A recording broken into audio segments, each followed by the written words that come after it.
So this tutorial is a quick guide on how to trace. Nice sharp pencil first of all, and then you'll need your paper, what you're tracing from, and obviously a piece of tracing, or what we like to refer to as layout paper. So line your layout paper up with your image that you want to trace from. At this point you can masking tape it, but I never really see the need, but I know that students like to keep it in place.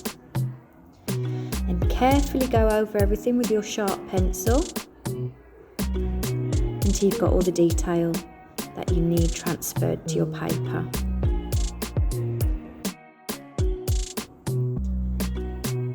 So once you've got all your detail that you require on the layout paper, reach for your piece of paper that you want it transferred to.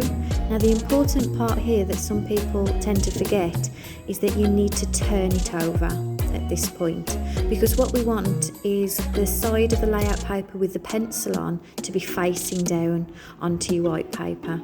Now this is important because although we call it tracing, all you're doing is going over the back of the lines, as you can see here, and pushing that pencil down onto your paper. You can see it very faintly there. I even like to trace bits of area of shade and fine details, as much information as I can get. And that's the finished article, if it was this surreal piece that I wanted transferred. Now one issue is, as you can see here, is that you end up with a reversed image because you've turned your layout paper onto the back, but that's okay.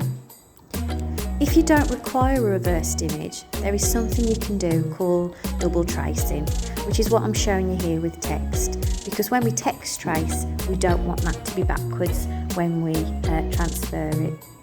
One way of doing it is to make sure that whatever you're tracing from before you've printed it is a reversed image to begin with, so that when you trace it, it comes out the right way.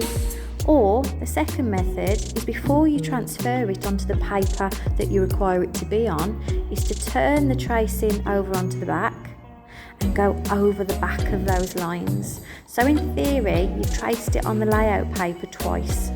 What this does is it puts pencil not only on the front of the tracing paper, but on the back. And if we think back to how tracing works, like a printing method, you can hopefully see why that's important to do. So now the pencil is on the other side of the layout paper as well.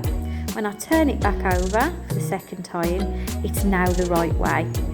Now, when you're tracing something intricate, like in my first demo, going over the back of the lines is easier, time saving. But something small like this, it's actually less effort and work, just a shade over the back of it, but pressing quite hard. And you can see here that once you're finished doing that, if you go over your text or your image with fine liner, it's nice and clean.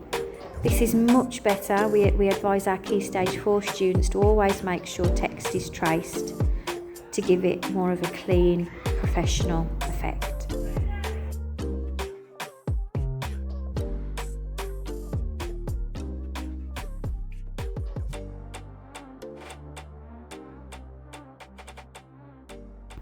And it's as easy as that. Have a go.